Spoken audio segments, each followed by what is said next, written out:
Alex Bowman just said the quiet part out loud, and honestly, it might explain everything about his NASCAR career right now. Because while most drivers are terrified of wrecking at 190 miles per hour, Bowman says the thing he's shocked hasn't happened yet is falling off the car in victory lane. And the reason why? That's where the story gets brutal. According to Bowman himself, he probably hasn't had enough chances to celebrate wins in the first place. That's not fans talking. That's not critics talking. That's Alex Bowman admitting it himself. For a Hendrick Motorsports driver, that statement hits hard. Bowman recently joked about NASCAR's growing victory lane danger conversation after young star Connor Zilisch suffered that ugly fall at Watkins Glen last season. Zilisch fractured his collarbone climbing down from his car after celebrating a win, and ever since then, drivers have quietly admitted those post-race celebrations are more dangerous than they look. But Bowman's response instantly stood out. He laughed and said with his lack of coordination, he's honestly surprised he hasn't fallen yet. Then he delivered the line that turned heads across the garage, basically saying he probably doesn't win enough for the odds to catch up with him.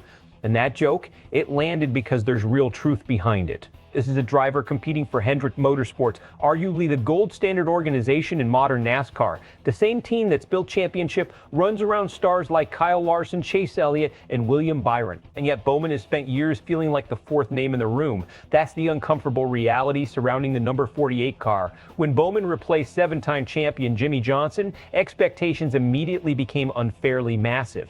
Nobody replaces a legend without constant comparisons. But in NASCAR, perception becomes reality fast, especially at Hendrick. If your teammates are winning championships and stacking playoff appearances while you're fighting for consistent top 10 finishes, people start asking questions. Not because Bowman is a bad driver. He's not. The issue has always been consistency. One week, Bowman looks capable of winning a race outright. The next week, the number 48 disappears into the middle of the pack. In an elite organizations, inconsistency gets magnified more than failure itself. That's why his recent performances actually matter more than casual fans realize. Over the past several races, Bowman has quietly started rebuilding momentum. Back-to-back podium finishes changed the conversation around him completely, especially the run at Texas Motor Speedway. That performance wasn't luck. It wasn't super speedway chaos. It wasn't survival strategy. That was pure speed. Jeff Gordon even pointed out afterward that it's one thing to run well at a drafting track like Talladega,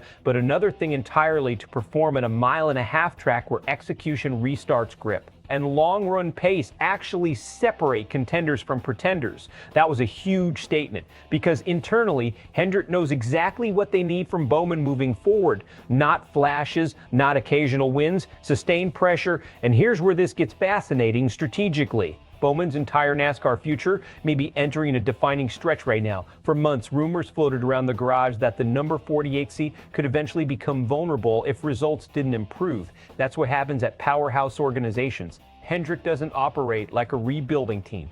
Expectations are championship level every single season, so these recent runs may have done more than boost confidence. They may have bought Bowman real security, and psychologically, you can feel the difference. Earlier in his career, Bowman openly admitted NASCAR had stopped feeling fun when the results disappeared. He talked about how brutal cup racing becomes when pressure replaces enjoyment every single weekend. That matters because confidence in NASCAR changes everything. Drivers don't just race cars, they manage pressure, sponsor expectations, media criticism, team morale, playoff math, contract rumors. And when a driver starts doubting himself, the entire operation can spiral fast. That's why Jeff Gordon publicly defending the number 48 team was so important. When Gordon says nobody has faced bigger challenges than that group, that carries weight inside Hendrick Motorsports. It tells the garage the organization still believes Bowman can deliver. Now the question becomes, can he actually take the next step? Because being solid at Hendrick isn't enough forever. This team measures success in championships, and that creates a dangerous balancing act. On one side, Bowman has proven he belongs in the Cup Series. 8 career wins is not accidental. You do not survive at this level for years without legitimate talent. But on the other side, Hendrick's standard is different from almost every other organization in NASCAR. When your teammates are legitimate title threats annually, merely being competitive starts looking disappointing. That's why Bowman's recent surge feels bigger than just a couple strong finishes. This might be the first real sign in a long time that the number 48 team is rebuilding identity instead of simply surviving criticism. And honestly, that could change the entire direction of his career. Best case scenario, Bowman keeps this momentum rolling, grabs a win before the playoffs, locks himself into contention, and completely silences the rumors surrounding his future. If the speed at Texas becomes the new normal, suddenly the number 48 becomes dangerous again. Worst case scenario, the inconsistency returns, the podium finishes fade, and Hendrick eventually decides almost good enough no longer fits their championship model. That's the pressure of driving for NASCAR royalty. Every finish gets compared, every mistake gets amplified, every slump becomes a storyline, and now Bowman's own self-deprecating joke accidentally exposed the biggest truth of all. At Hendrick Motorsports, even victory lane can feel uncomfortable when you're not there often enough. So now the pressure shifts to the second half of the season. Was Texas the start of something real? Or just another temporary glimpse of what Alex Bowman could have been all along? Drop your thoughts below. Does Bowman still deserve the number 48 ride long term? Or should Hendrick eventually make a major move? And if you enjoyed this breakdown, subscribe to SportsWire USA for more NASCAR analysis every week.